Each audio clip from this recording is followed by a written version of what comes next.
What is up, everybody? Hello, hello. Yo, TH Weaver. Logan, my dude, thank you so much for that, man. Microphone. Yes, welcome. This is what we're doing here. We're gonna have a really great intro for you.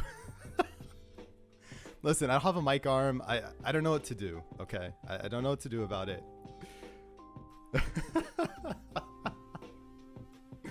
I'm gonna bust a rhyme.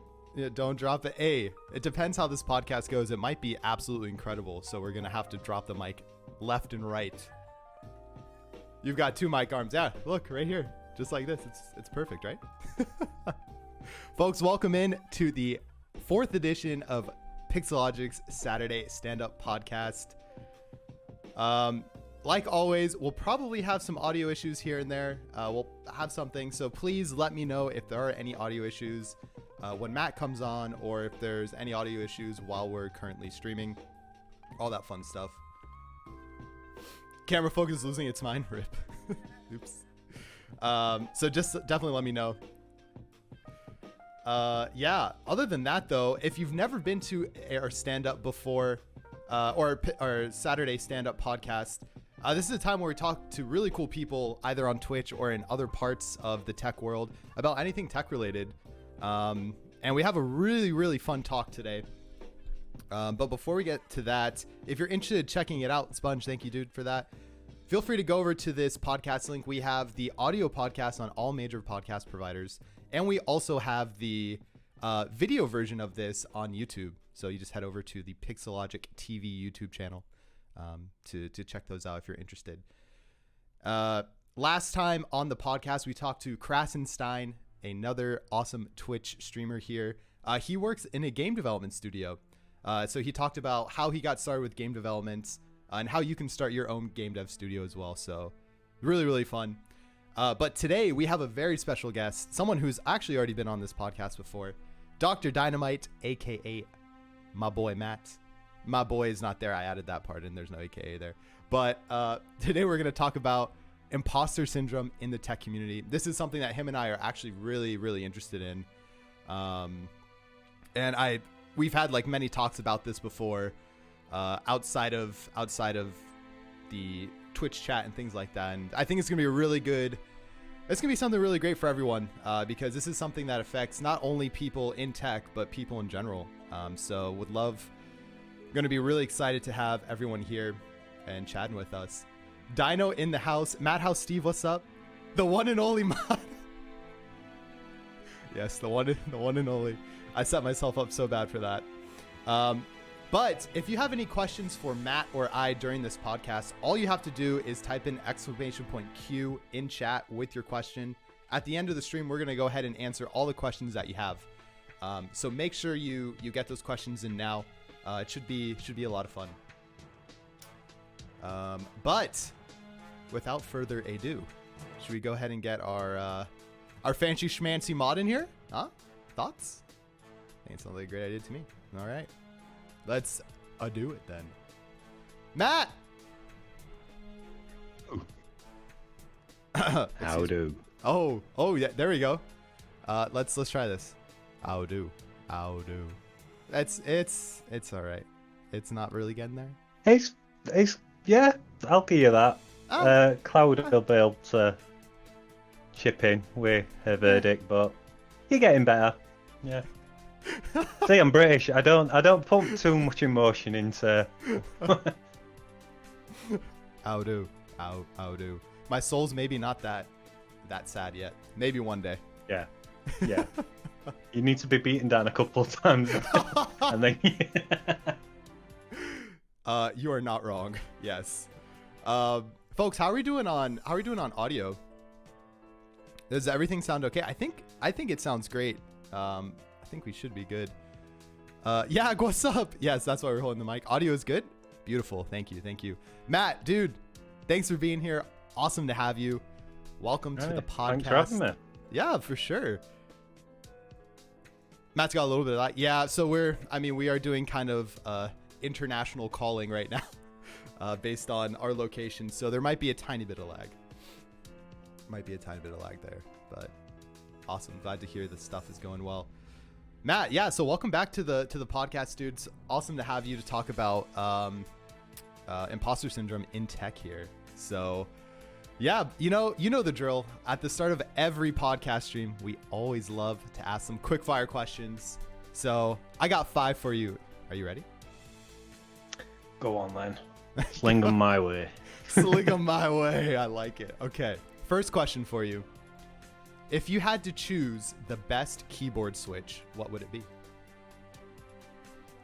I'd have to say some tangerines. Tangerines? Okay. Is there a reason why compared to... I've actually never heard of tangerine switches before. Yeah, I'm not going to get too geeky into that because that could be a whole nother podcast. But yes, just like the feel, just like the tactility of them.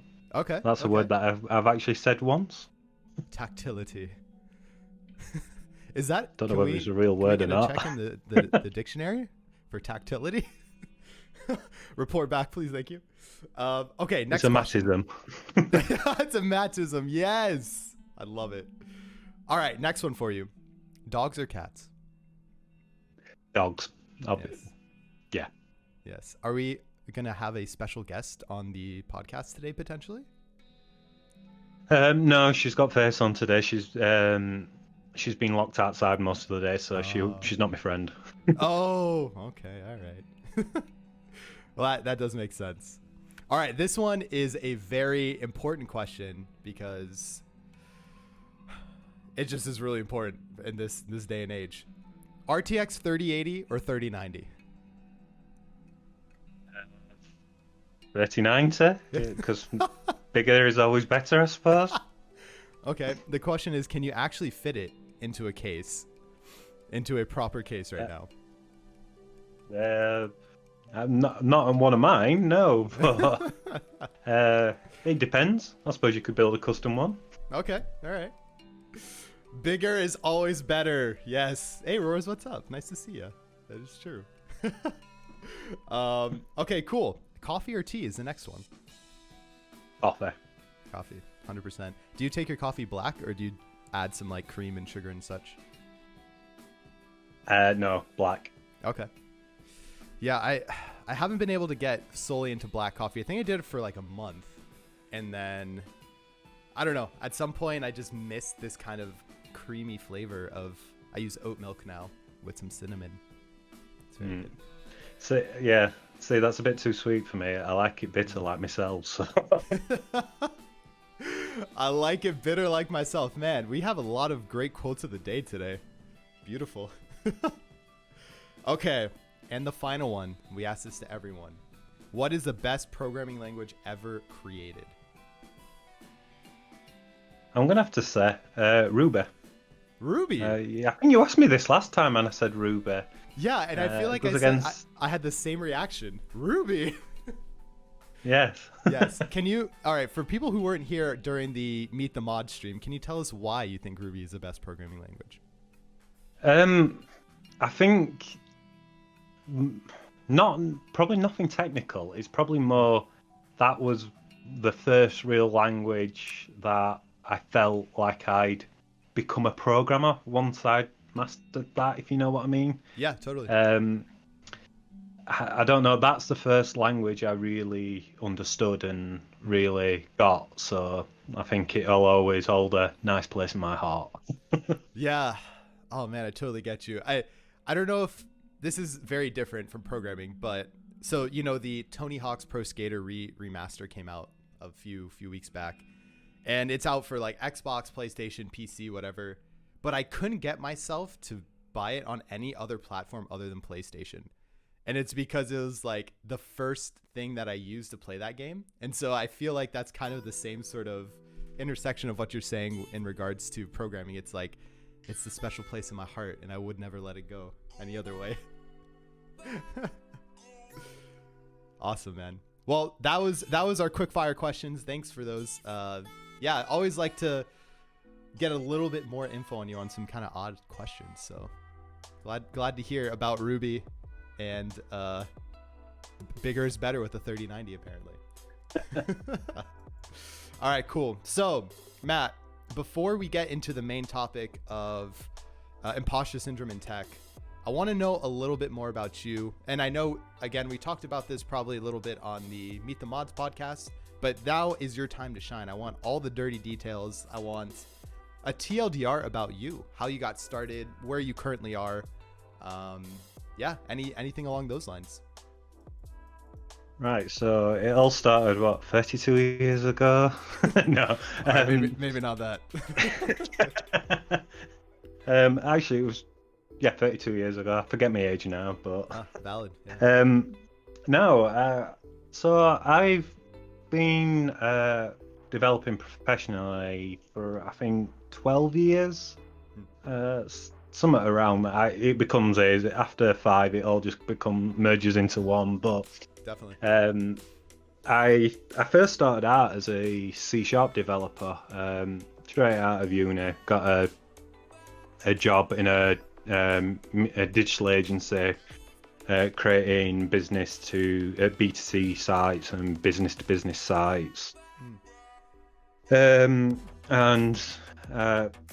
basically was there for 2 years, and I got made redundant at that position, which made me quickly start clambering for another job, which I ended up being a developer on iPad apps. A singular enterprise iPad app for a mobile cash and carry system. They needed to basically make a point of sales app and be able to sell products.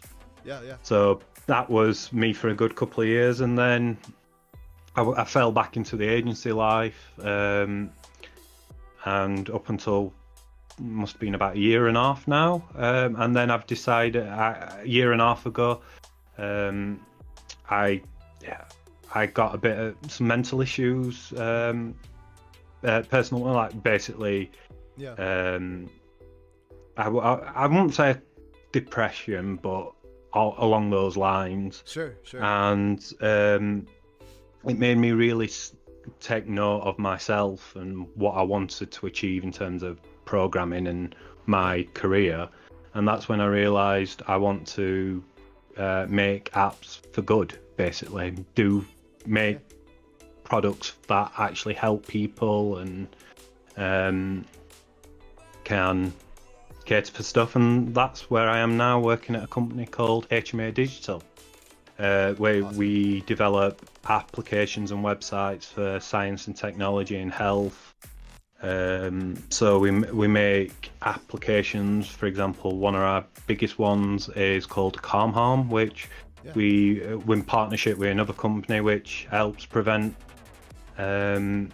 self-harming, and we've worked with other clients such as Teenage Cancer Trust here in the UK, which again helps teenagers with cancer.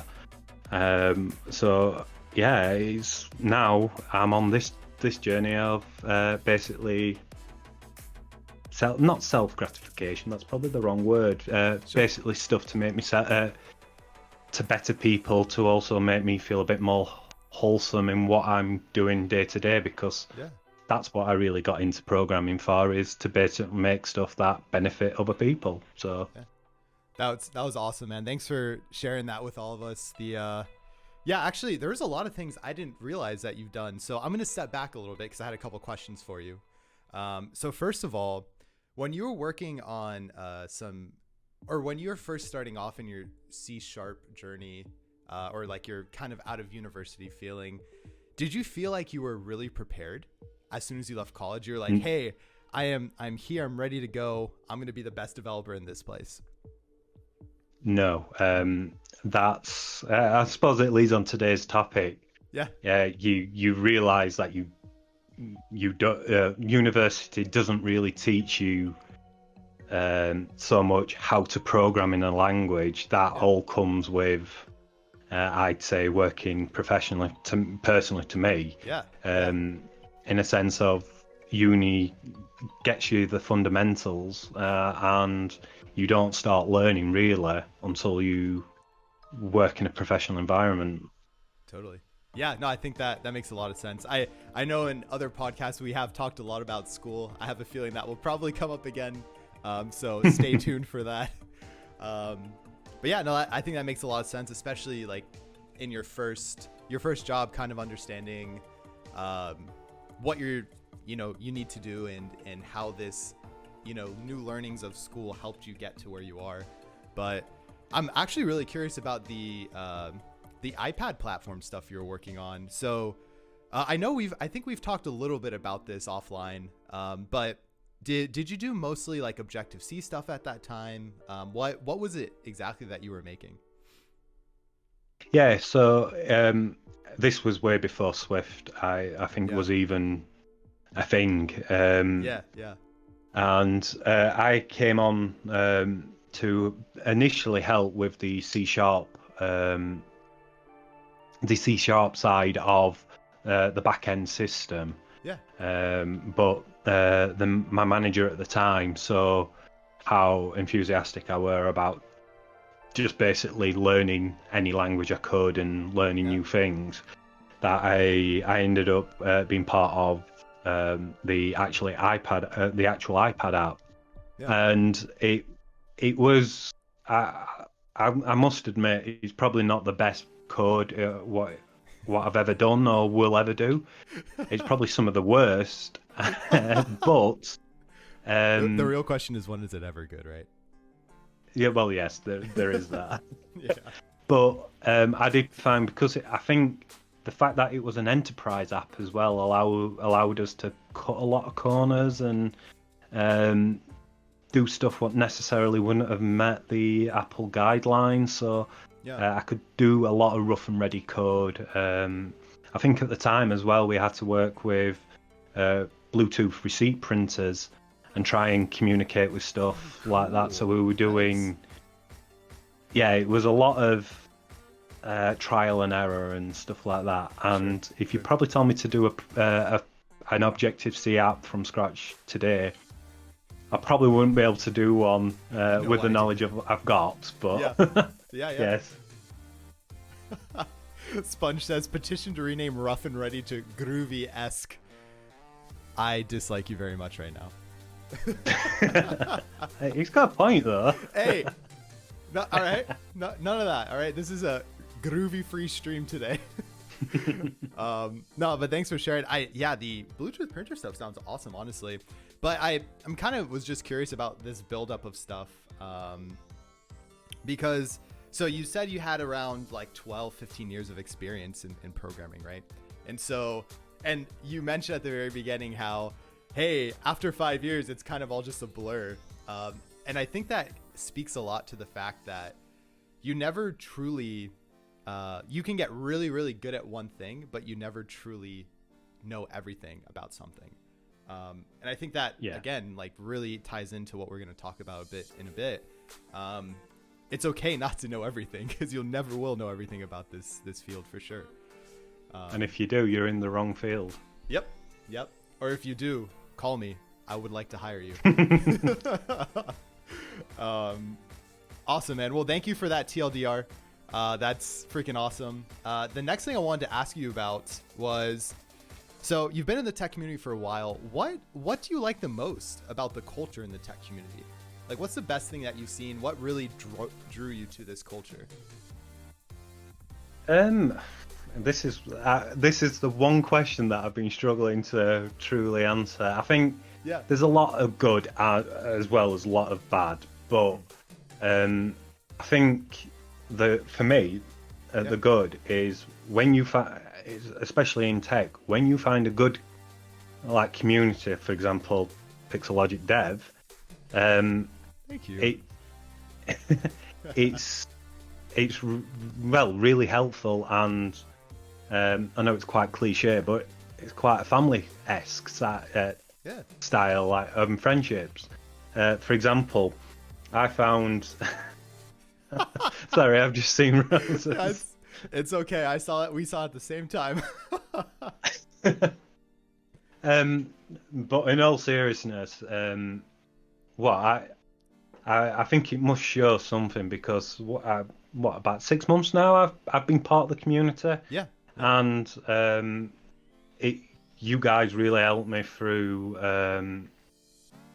the struggles I was having from working from home and stuff like that mentally. I've never really worked from home, and as I said, this community really helped me still feel sort of like an office community. Yeah. In that sense, like with the streams and then the general chit chat. That's definitely one thing I do like about like the tech community is once you find that home, it's very much like a home.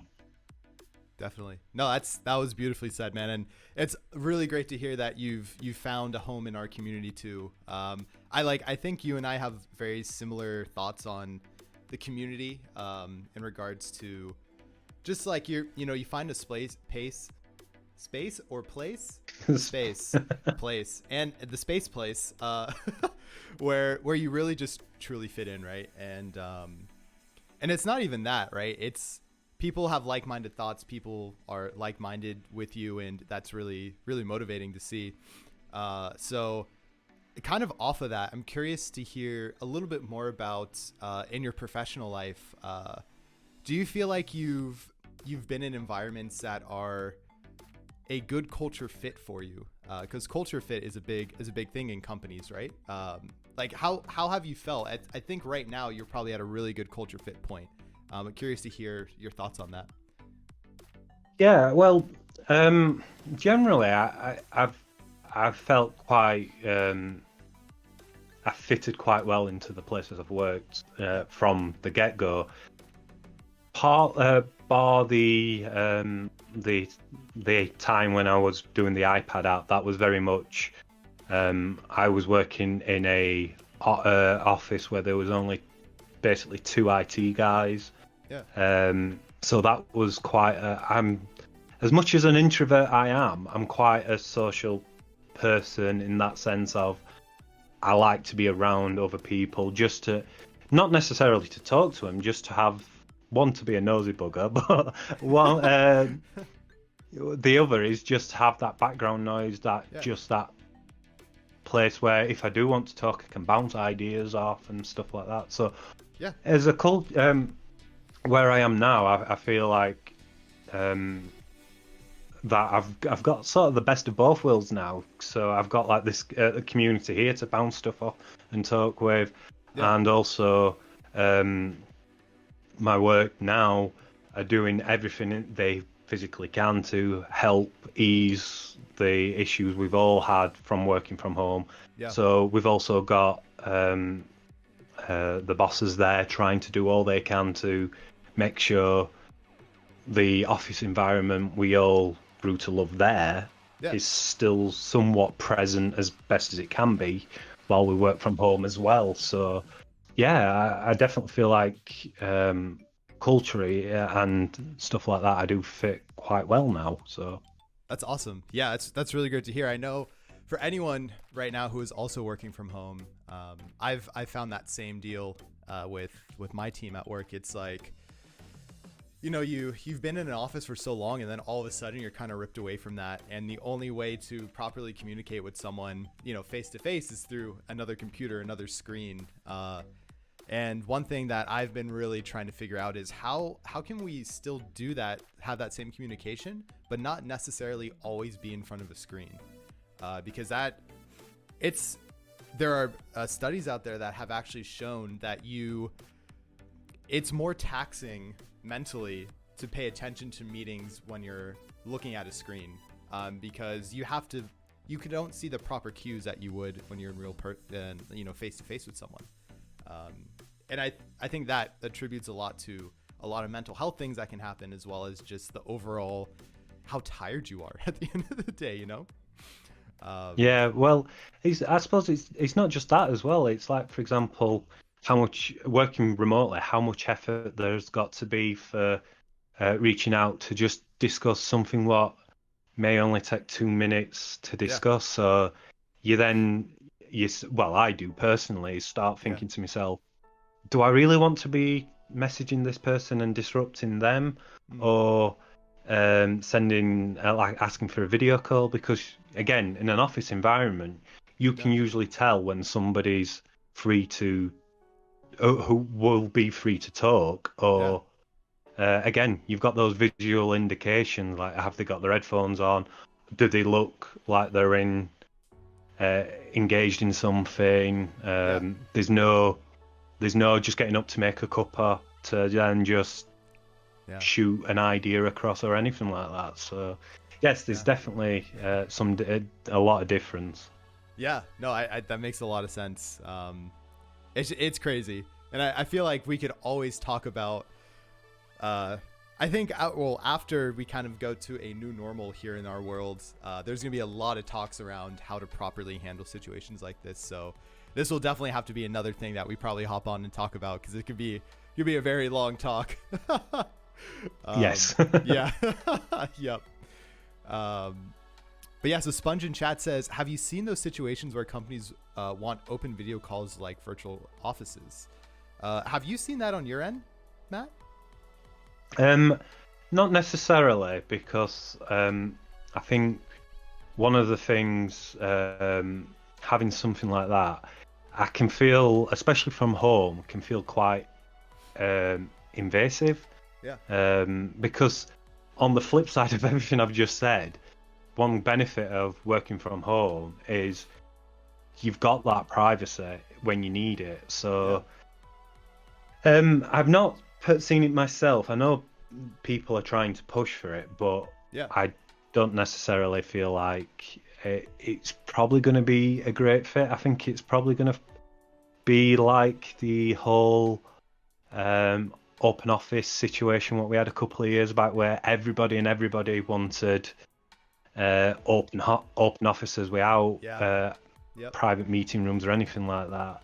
So and we know that people are going reverting on that now. So yeah, I guess it's at the end of the day, you can't please everyone. I personally prefer the open office space in like our type of work, right? I think it's fun to just kind of get up and be like, hey, what are you doing? And just go and chat with someone. But I know a lot of people are like, I hate wearing headphones all day because I can't focus because there's people always chatting around me. You know, and it depends on you, I guess. But yeah, I think that's a really interesting point you brought up. Awesome, man. Well, that's cool. That's I think some great points to get us started with our main topic for today, which is, again, imposter syndrome in tech. So to start off, in case anyone here who actually doesn't know what imposter syndrome is, Matt, would you be able to give us a quick description of what you believe imposter syndrome is? Yeah, I can try. So for me, imposter syndrome is feeling that you don't belong where what you're currently doing. You've got here by a wing and a prayer. You don't know what you're actually doing, and then basically feeling like you're going to get caught out at any moment. Yeah. And for the most part, that's all in your head. So yeah, that's how I'd say imposter syndrome is. Okay. Yeah, I think I'd agree with you. Pretty on point with that. The one thing I would probably add to that is, to me, imposter syndrome has always been, I like how you said it, a wing and a prayer, how you got somewhere. But more along the lines of, you never feel like you're actually good enough to do what you're currently doing. Right? Yes. Yeah, there is that as well. You're in this role of, maybe a software engineer, or, maybe even like product manager or something like that. And again, like, this can apply outside of tech, but you're kind of there trying to be like, man, do I really know what I'm doing here? Do I actually feel confident enough to complete this or take on this task? And I agree with you. I think it's definitely a very mental thing most of the time. We don't give ourselves enough credit sometimes. Well, to be honest, I've had imposter syndrome about this very podcast and this very topic. So there we go. It's always there. I mean, I definitely don't feel, and I still don't feel like I'm really a fountain of source of truth. Sorry, on this. Sure. Sorry, I'm completely butchering No, that's that. perfect. But as I say, I don't feel like what I'm saying today is the source of truth or anything like that. It's and there'll be people who can better say what imposter syndrome is and how to solve it. Sure. But it's coming to realize, like for example with me, with imposter syndrome, you've got to just realize you don't know everything. Yeah. And if you, again, I sort of mentioned it earlier, if you do, yeah, you're in the wrong industry. You should always be learning. And I feel like in some situations, imposter syndrome can be a good thing if you can mentally retrain your brain to look at it that way. But yeah. Yeah, I think those are some really good thoughts. The one thing that sticks out to me is how you're saying, you know, you don't feel like you're a source of knowledge for this, or, you know, the maybe the best person to ask about this sort of topic. But I do think you definitely are one of those people because you're passionate about it. And so you're more open to talking about it, to giving some more real life experiences. And sure, you can find studies and talk to maybe people who have actually done research and things on this type of stuff. But I think it's just as helpful to have a real world experience from someone. And yeah, you know, and like I too suffer from imposter syndrome. And I think everyone here probably to some extent suffers from imposter syndrome. So it's always a good thing to talk about. And that actually leads in perfectly to the next question I had, which was, have you experienced imposter syndrome? And is there kind of like a point that you would be open to sharing about, like, where it really affected you, or you really felt like, wow, like I really have this imposter syndrome, and then you kind of realize it and were able to turn that around? Yeah, I would say imposter syndrome on every job I've had, including the one currently, and I still frequently do get that imposter syndrome because, well, I had it when I first started working professionally. You think to yourself that you're just no good for this because everybody else around you, other juniors, seniors, are all at different levels, and you feel like you're always at the bottom of that ladder. And but yes, I definitely felt it, and I think the worst I've ever had it was in my previous job, which that compared to another topic that could be another podcast in its own, burnout. Beautiful. Is paired that with burnout and stuff like that. I wholeheartedly think that's what led to my mental issues I had back then, because not seeing the signs and just letting it just mill over in the back of my head, it just turned into something evil and put me down a dark path. But that being said, that was also the time where I then realised what was causing it, and I found the root cause, which was I personally wasn't happy in myself in terms of what work I was doing at the time. Again, business to business, business to clients, just those sort of stuff. And it was that realization that made me think, yes, I need to do more work where I'm helping others, and I can feel fulfilled that I'm quite selfishly, I feel fulfilled because of the work I'm doing. And that realization and then taking those steps to do it. Because to be honest, at that time I ended in my notice before even securing another job. It was at that point where I know I needed that push. Yeah. Because again, I was in that hole of, well, it's going to get better. I'll just stay with it. It's going to get better next week. Oh, it's going to get better. It never will. Once you hit that point, you've got to realize it and then take steps to change it.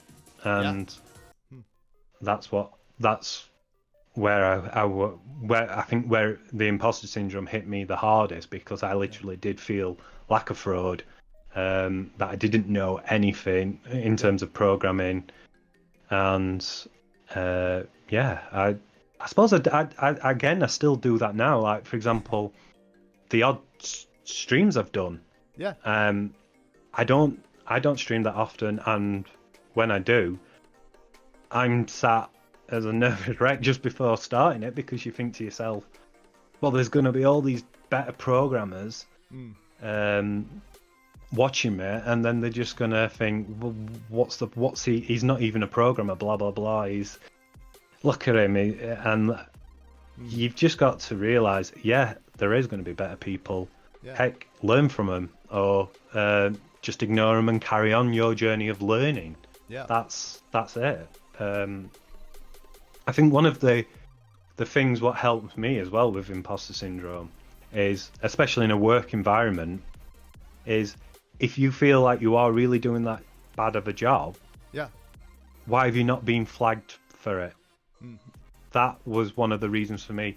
If you're working in a business, your managers and the business owners, if they're worth the salt, they will let you know constructively where you need to improve and what stuff like that. And if they're not saying that to you, then you've got to realize they are that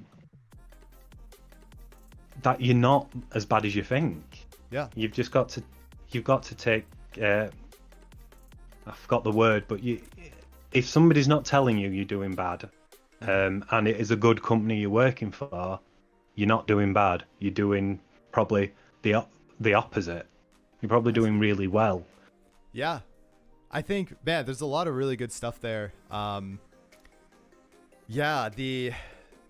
agree with you a lot. I find that to be a really interesting point of, sometimes you're not really, like, you think you're doing bad, but you're actually not. You're actually doing great. And for some reason, your mind just plays these tricks on you. That's like, well, you did this one thing that one time, so you must be doing pretty bad, or you might not be, fulfilling it, or, depending on life situations, like, things can be happening, that kind of put that cloud over you. Right. No, I think that makes a lot of sense, with that. And thanks for sharing that. I think on a personal level too, I totally have experienced imposter syndrome. I still do, though I do think it is definitely much better than it was probably about a year ago. I remember when I started at Microsoft, I was kind of in this role, and I'm like, what am I doing here? And then I, started on this new team with Xbox, and I was really out of my comfort zone. I was like, all right, I'm confident that I can learn things, but I feel like I don't know anything that I'm doing right now. And that one big thing for me was I hated asking people questions. I'm like, oh, why? I should know this. Like, it's okay. How can I do this one for loop in C# properly that, is whatever, right? Something like that. Even though I've never touched C# in my life, I felt like I should know it. And so that for a while actually kind of, I think, made my growth stumped, because you're not able to properly grow by getting feedback and information from other people. So to fix that, I started actually setting time limits for myself, saying, hey, I'm going to spend 30 minutes on this thing, depending on what it was. If I can't figure it out, I know exactly who to contact. And then that evolved into, hey, let me have like mentoring meetings with my team. So a couple teammates I'd ask them if we can have like a monthly sync on, hey, here's some tech topic I would like to talk about, and I would love feedback from you on my work. Like, what can I improve on? What can I get better on? And as I started having those, and people are like, I mean, I think you're doing great. I think you've done this. You can improve on this by maybe, practicing it a little more. But overall, you've done great. I've been like, whoa, cool. Like I didn't think I was doing that good, but it's cool to hear that you think that I'm doing well. So just, perspective from how to also improve on that too, I think is really important. And one thing I wanted to call out real quick, Sponge in chat said, yeah, I think it's important for people to share their side of things as well, because everyone does experience this stuff as well. And it's good to know that there's other people out there in the world that are feeling the same way as you. Definitely. I think one thing as well, I think you sort of touched on as well, when you've feel like imposter syndrome, well, not necessarily imposter syndrome, but when you feel like you should know something so simple, and you've set your time limit for it. Yes, somebody might not be available to talk to, but also just step away and, if it's a personal project, put it down for the night, because when you're at that point, you're going to be doing more damage and probably end up with worse code for it. Worse code for it. Oh no, worse code. Can we get a dictionary in here, please? Yeah. No, I think, that makes a lot of sense. And one of the benefits, I think, of stuff like that, especially in a personal project, our community on Discord, when people have problems or they get stuck, it's really cool just to kind of be like, all right, well, let me just post this here. Maybe there's someone out there who's smarter than me that can give me more insight on what I want to improve on, which I think is something really cool about a community like this, which goes back to the culture stuff. Matt, one thing I wanted to ask you about that you touched on when you were talking about imposter syndrome was burnout. Can you give a quick definition of what burnout is in case people don't know what that is? It's, well, for me, it's when you completely, you don't like what you're doing. It feels like a chore to do everything, to do what you got into, basically, like, for example, for me, programming was a hobby. And when it stopped feeling like a hobby and more like a chore, that was a burnout moment for myself. But you can also just get it where you just have too many mental blocks, or you're just too stressed, and then it just builds up to breaking point, and bang, you've hit burnout, and you're not producing good code, you're not liking what you're doing, if you ever have that thought of, I want to jack it in and just flip burgers at McDonald's and stuff like that, that is definitely the sign of you're hitting burnout, to me anyway.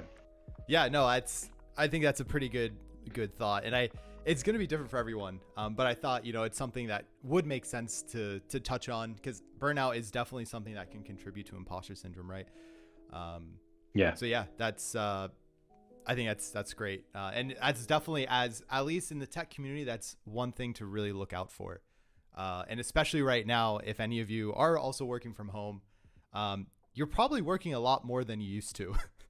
And you probably will as you work from home, until you understand, your proper schedule and things like that. So be aware of that. Yeah, that's one thing. And suppose you sort of get imposter syndrome or guilt from it as well. Is you've got to realize, go and take a coffee break and spend 5 minutes making a coffee and looking outside and stuff like that. Because if you think about it, working in an office environment, you'd be stopping for chats, you'd be getting up to go to the loo, get a glass of water, make a coffee. You have a lot, working in an office environment, you have a lot more breaks than you actually realize you do. And again, your bosses know that as well, so you don't have to feel guilty for taking those. That's something people need to realize as well. Like coming from an office environment to working from home, is taking those breaks.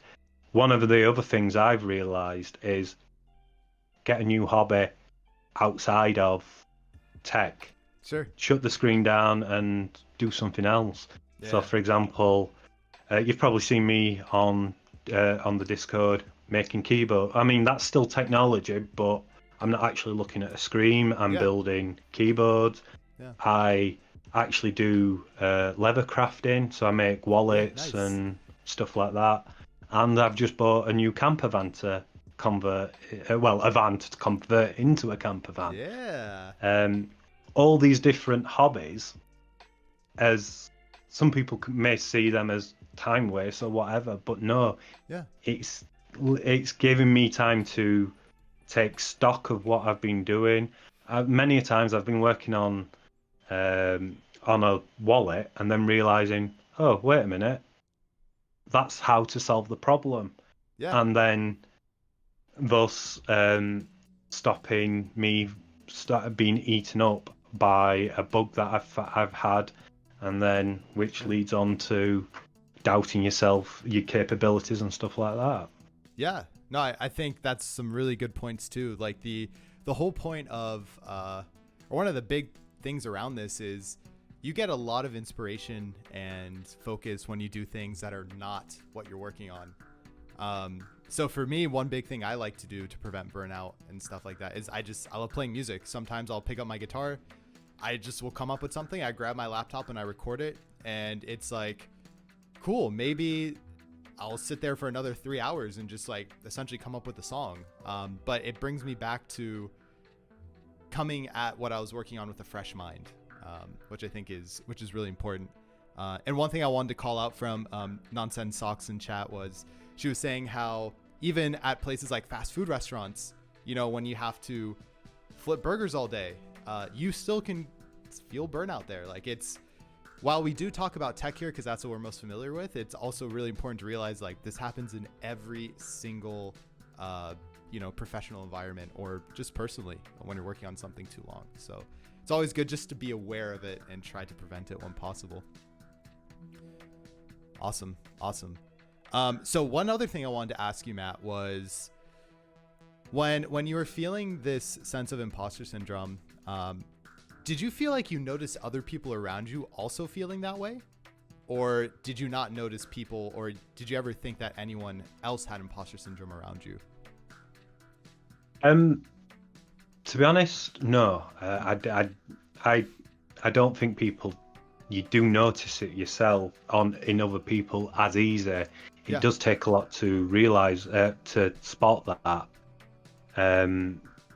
I think as well, especially if you're suffering the imposter syndrome at that time, you don't think anybody else in the world is feeling what you're feeling at that moment in time. So I think it's hard to spot that sort of stuff. And I personally have started seeing it more in people as I hate to use the word, but as more junior developers have come in, where I'm mentoring them a bit, and I can then sort of start. Now I am seeing it in. I don't like to say people in lower knowledge than me, but people who are not as versed in the area that you are. You do notice it more. Maybe a good way to explain it is just people that are just starting off in the field, right? Yes. Yeah. That's more like it. Yeah. So I feel like once that's the only way I'm sort of realizing that other people are suffering from imposter syndrome is when you see it you see yourself in that other person. So for example, some juniors I've noticed, wait a minute, like in previous jobs, wait a minute, I've been there where you are, where you feel like you're not getting anywhere, you're not doing this. Just take stock. You're doing brilliant. And you are as good as you are because we wouldn't have hired you in that point. Oh yeah, I think that's a really good example. So two things there. One, you were obviously when you're hired at a position, or you're starting to do something with someone else. You're there for a reason, right? You're there because that person believes in you and they think you have the skills to accomplish whatever the task may be. So that's always something to kind of look back on. Again, like pulling from personal stuff. Oh, sorry. Go ahead, Matt. I was going to say one of another key thing, especially in a business situation, Yeah. the one way I've started thinking about it as well is whilst you're making the company money, you're not an imposter. Yeah. If you were stopping the business you're working for, because again, at the end of the day, you are working for a business. Yeah. If you're preventing them from making as much money as they can, they're going to tell you, because it's not, again, that could sound like it's all about the money, but sure. End of the day, there's other factors, like if you're struggling and not being late on project, there's other financial problems with that. Hence, like one of the companies I did used to work at, did work experiences at, if you were late on a deadline, you found another company would sue that your company for breaching a contract. Sure. And then that is a quick indication of you doing something wrong, because you're causing these adverse effects. Yeah, no, I mean, that's also a really good way to look at it, right? I think I'm definitely someone, and I think you are as well, Matt, we like to build things we're passionate about. We like to work on things that not only, is something we enjoy, but something that we truly believe in. And so, at the end of the day, a business is a business, and they are out to make money as well, which is not a bad thing. You should be compensated for the work that you've done, because it also could be really good work, So I think the whole point around this is it's really awesome to be able to do things along those lines, for sure. And one thing I wanted to bring up was, we kind of talked about this idea of, do you really think that everyone suffers from imposter syndrome? Or do you think maybe it's just a subset, like a certain type of person? No, I feel like everybody feels it. Even if they don't show it, they do feel it. You could have the most arrogant person in the room and think, well, he's never going to feel it. He's too confident in himself and stuff like that. Yeah. No, they do feel it, and if they don't, they're lying to themselves. That's the way I see it. Because as I've got older, I've realised you need to realise imposter syndrome can also be a good thing if you take it that way. Yeah. In the sense of, if you're feeling it, you feel like yourself, you could do better, and you've got stuff to learn. And again, I've touched that before. Is if you're not learning, yes, there's something wrong.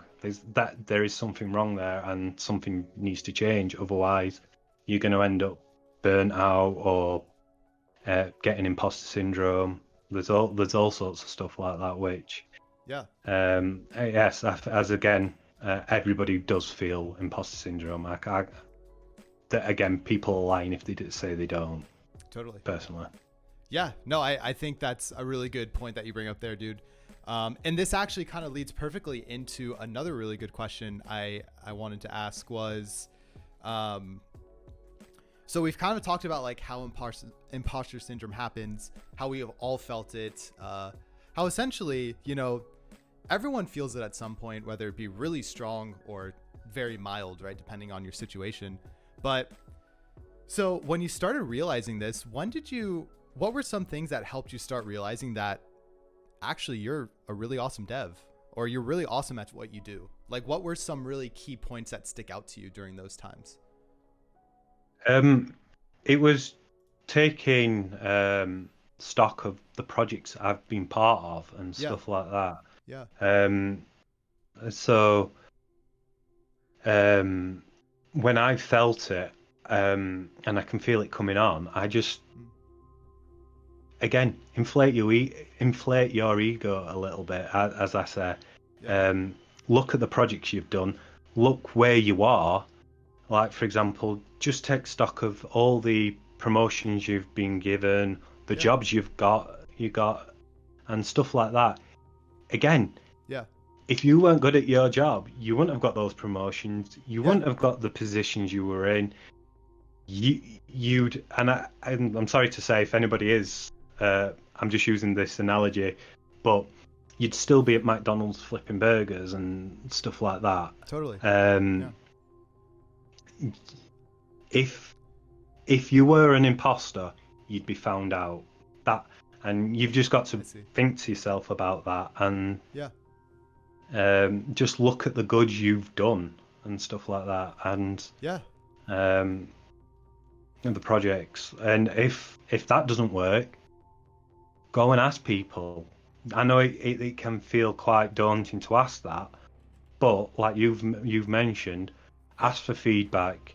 And as long as you can be mindful that yes, there may be some criticisms about you, but if your mentors or managers or what are worth their salt, it's not just going to be a bombardment of criticisms. You will also see how valued you are at that company, how much of a pivotal cog you are in that machine.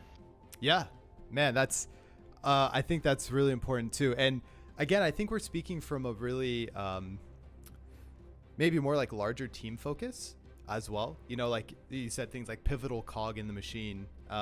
There are obviously other scenarios where you're not essentially you're not part of a larger company. You're part of maybe something smaller, or you do something on your own, and things like that, which is also just as important, right? To realize these things. One thing for me that I found really enlightening was I used to look at some of the old code that I wrote, especially for engineers, right? And so, like, for example, we worked on cycles, last week or something? And I mean, that code was, some of that code was written literally like 6 years ago or 4 years ago. And I look back on that and I'm like, oh my gosh, like what is this? And today I look at it and I'm like, oh, I know exactly how I need to fix this. I know exactly what I need to do. Or I have an idea of what I want to do and I know where to improve on.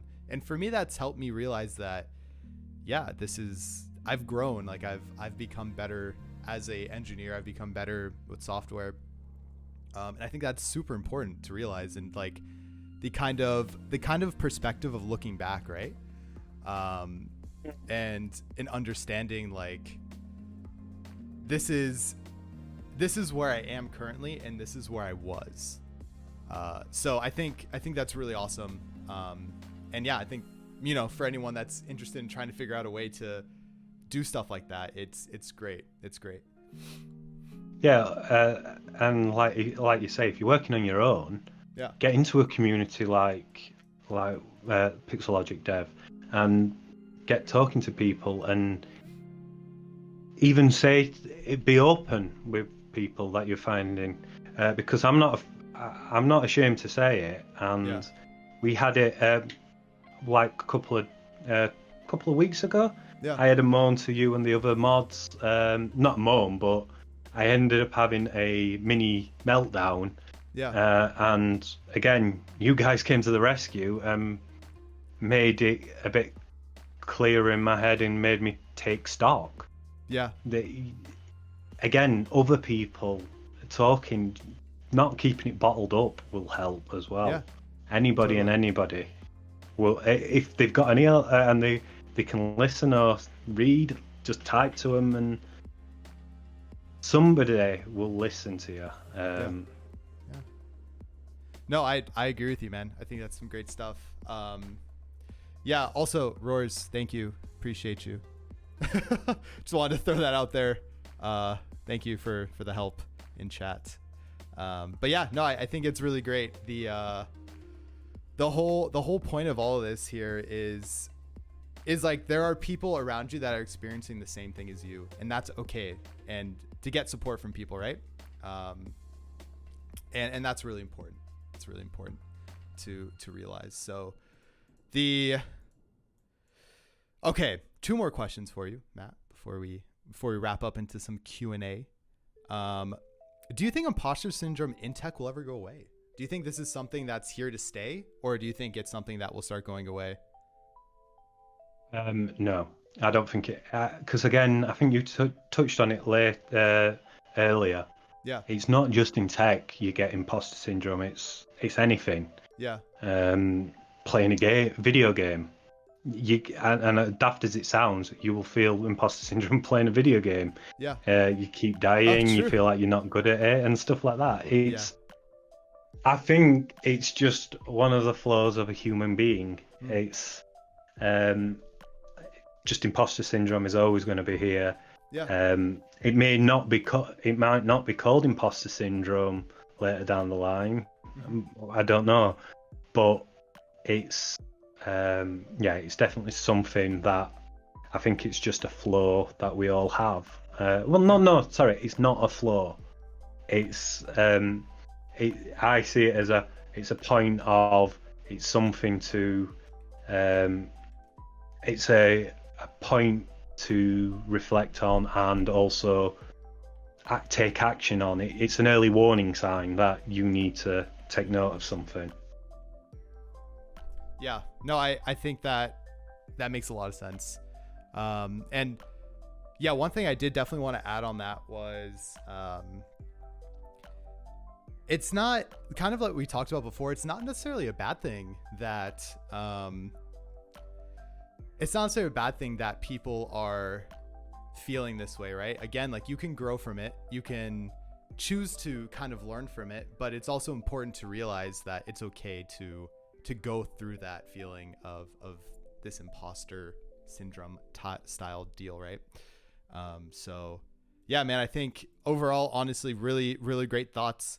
The final thing here before we get over to the Q&A, if you could give one nugget of advice for anyone who may be experiencing imposter syndrome right now, what would that be? Talk to someone. Anybody who'll listen, your significant other, your parents, your colleagues, your bosses, anyone. Just talk to someone and generally listen to them. Don't just do it as a vent. Listen to what they say. Even if they don't work in that field you are doing. Yeah. Just take that little ego boost and take stock of what they're saying, because you are your own worst enemy. Yeah. So yeah. Sorry, I'm just distracted by chat.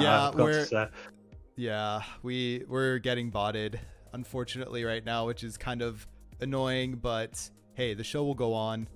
That's thank you, Roars. Yeah, perfect. Good idea. Yeah, that makes sense. Yeah, sorry, I don't know what's going on. This happens every so often. People are botting channels these days, but I think we're all good. So, yes, awesome, Matt. Well, dude, I appreciate the awesome words. Before we get to Q&A, is there any other thoughts you had on this that you want to share with the world? No, I'm probably going to open myself up here, but if you can't find anyone to talk to, join our Discord, and I will happily, if I've got the time, hear you out.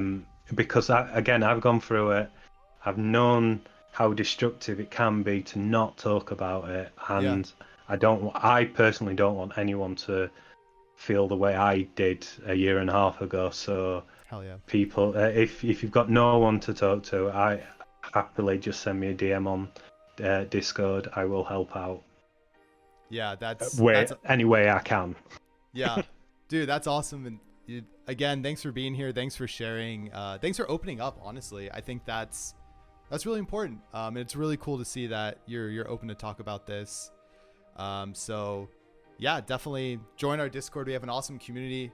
We have a fun time. Not only do we talk about imposter syndrome, but talk about video games, pets, food, tattoos, all the fun stuff you can think of. Music, yes, Sponge, music is a great one. But folks, that is the end of